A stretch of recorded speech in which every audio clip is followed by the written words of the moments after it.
اس آیت کا خلاصہ ترجمہ اور مطلب یہ ہے، میرے رب نے فرمایا یا ایھا الذین آمنو، اے مسلمانوں، اے ایمان والو، قوا انفسکم واہلیکم نارا، تم اپنے آپ کو اور اپنے اہل خانہ کو، اپنے گھر والوں کو آگ سے بچاؤ۔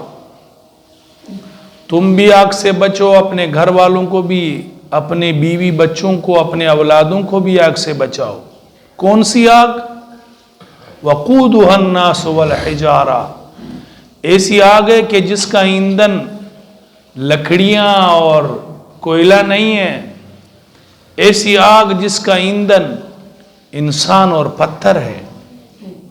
علیہا ملائکۃ غلاظ شداد، اس پر جو فرشتے مقرر ہے اس آگ پر، وہ نرم خو نہیں ہے، بڑے سخت ہے، بڑے غصے والے، شدید ہے۔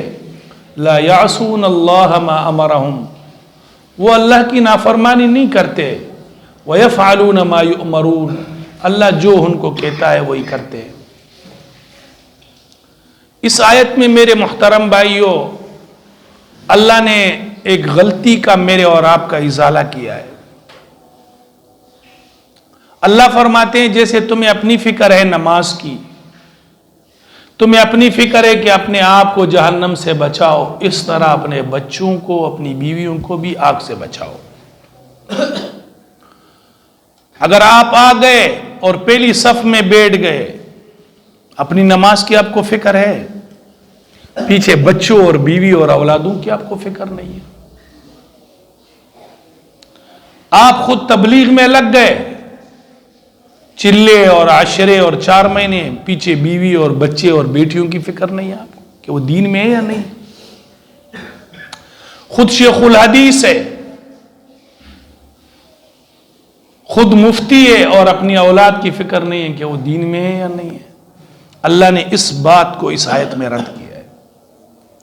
اللہ فرماتے ہیں جیسے آپ کو اپنی فکر ہے کہ آپ جہنم سے بچ جاؤ، اپنی نماز کی فکر، روزے کی فکر، عبادات کی فکر، اسی طرح اپنی اولادوں کی بھی فکر کرو، اسی طرح اپنی بیویوں اور بچوں کی بھی فکر کرو، اپنے اہل خانہ کی بھی فکر کرو۔ اب جو سمجھدار لوگ ہیں، جب اس کو ہم سمجھاتے ہیں کہ یار تمہارا بیٹا بہت غلط راستے پر چل رہا ہے، کسی کو سمجھاتے ہیں، دوست ہوتے ہیں ہمارے، یار آپ کی بیوی بغیر پردے کے ہم نے دیکھا ہے، اس کو مہربانی کرے اپنی بیوی کو پردہ کرائیں۔ یار اپنی بچیوں کو آپ بہت آزاد ماحول آپ نے دیا ہے، تھوڑا اس کو کنٹرول کر لو، کل آپ کے گلے میں پڑیں گے۔ تو اس کا جواب ہمیں کیا ملتا ہے کہ حضرت شیخ الحدیث صاحب، حضرت مفتی صاحب، ہم نے بہت سمجھایا ہے، وہ نہیں سمجھتے ہیں۔ پھر جب اس میں سے جو بڑا تعلیم یافتہ ہوتا ہے اس کا جواب سنو۔ حضرت صاحب، نوح علیہ السلام کا بیٹا بھی تو کافر تھا، نوح علیہ السلام کا بیٹا بھی کافر تھا، اگر میرا بچہ بے دین ہے تو کیا فرق پڑتا ہے؟ نوح علیہ السلام اپنے بیٹے کو طوفان سے نہ بچا سکا، الیاذ باللہ۔ یار اگر میری بیوی میری نافرمان ہے، بے پردہ ہے، تو لوط علیہ السلام کی بیوی بھی تو کافرہ تھی۔ تو یہ اس کے جواب ہوتے ہیں۔ اللہ نے اس آیت میں اس کا رد کیا ہے۔ اللہ کو علم تھا کہ ایسے ہوشیار لوگ آئیں گے، عقل کے پیدل لوگ آئیں گے، ان کا جواب اللہ نے اس آیت میں کیا۔ اللہ نے فرمایا اپنے آپ کو، اپنے بچوں کو آگ سے بچاؤ۔ آپ کے گھر میں آگ لگ جائے، اللہ نہ کرے، تو بیوی کے آرام میں خلل ڈالے گا کہ یار نہیں، میری بیوی محترمہ آرام کر رہی ہے، اس کو میں نہیں اٹھاؤں گا، یا اس کو اٹھا کر کے پکڑو کہ نکل یہاں سے، آگ لگ گئی۔ اللہ نہ کرے گھر میں آگ لگ جائے، آپ کا بیٹا بیمار پڑا ہے، آپ بولو گے نہیں یار اس کے آرام میں خلل پڑ رہا ہے، اس کو میں نے گولیاں اور دوائیاں دی، چھوڑو آگ میں، چھوڑو گے؟ اللہ نے فرمایا جیسے اپنے آگ کو آگ سے بچاتے ہو، اپنے اولاد کو اس طرح بچاؤ۔ مثال کے طور پر اللہ نہ کرے آگ لگی ہوئی ہے سامنے، اور آپ کا بچہ نادان، یا آپ کی اہلیہ نادان، یا ہمارے بچی اور بیوی نادان وہ کہے نہیں یہ بڑا روشن ہے مجھے تو اس میں جانا ہے، اس میں بڑی روشنی ہے، بڑا خوبصورت شعلے ہیں، اس میں مجھے جانا ہے، دیکھنا ہے. تو آپ بولو گے نہیں بھائی آگے جل جاؤ گی. بیٹے کو بولو کہ آگے، وہ بولے گا نہیں مجھے تو جانا ہے. تو کیا ایک دو مرتبہ سمجھانے سے آپ چھوڑ دو گے، یا آگے اگر وہ ضد کرے گا آپ اس کو ہاتھ سے پکڑو گے؟ آپ اس کو کبھی آگ میں جانے نہیں دو گے، آپ اس کو ہاتھ سے پکڑ کر بولو گے نہیں بھائی آگے آگے مت جانا. کیا آپ یہ بولو کہ بھائی میں نے تو ایک دو مرتبہ سمجھا دیا، اگر جا رہا ہے اس کی مرضی. کبھی بیوی کو چھوڑو گے اس میں؟ ہاں اگر بیوی سے تھنگ گئے تو بولے گا جائے باڑ میں، کوئی نئی ماڈل لے لوں گا، کوئی مسئلہ نہیں، جل جائے مر جائے. ایسے بھی لوگ ہیں.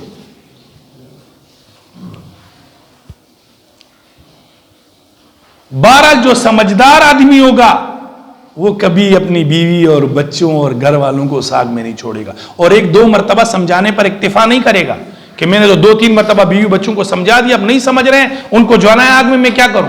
اگر وہ ان کو چھوڑے گا آگ میں تو لوگ اس کو ملامت کریں گے نہیں کریں گے؟ بولے گا یار میں نے تو سمجھا دیا تھا، اب جا رہے میں کیا کر رہا ہوں. اللہ فرما رہے جیسے دنیا کی آگ سے تم ان کو ہاتھ سے پکڑ کر بچاتے ہو، گھر میں آگ لگ جائے تم ان کو آگ سے نکالنے کی فکر کرتے ہو، اس طرح تم نے اس کو سمجھانا ہے. ایک دو مرتبہ بول کر کے بیٹا نماز پڑھو، بیٹا بس اہلیہ کو محترمہ نماز پڑھے، اس سے آپ کی جان نہیں چھوٹے گی. نوح علیہ السلام کی مثال دینے والے 950 سال نوح علیہ السلام نے اپنے بیٹے کو سمجھایا، آپ نے 9.5 مرتبہ بھی اس کو نہیں بولا ہے. آپ کو اس کی یہ تعلیم کی تو فکر ہے کہ اس کا کیریئر بڑا روشن ہو جائے، وہ بڑے کوئی منصب پر آ جائے، کہ اس کو بڑی نوکری اور تعلیم ملی، اس کی فکر تو ہے. کبھی یہ فکر بھی کی کہ یار میرا بیٹا دین میں کتنا ہے، میری بچیاں دین میں کتنی ہیں، میرے گھر والے کتنی دین پر عمل کر رہے ہیں؟ کبھی یہ سوچا؟ جتنی دنیاوی تعلیم کی فکر ہے آپ کو، جتنی آپ کو اس کو دنیاوی تجارت کی فکر ہے ہمیں اور آپ کو، جتنی اس کے روشن مستقبل کی فکر ہے میرے اور آپ کو، دین کے بارے میں اتنے فکر کی ہے؟ نہیں کی، باخدا نہیں کی.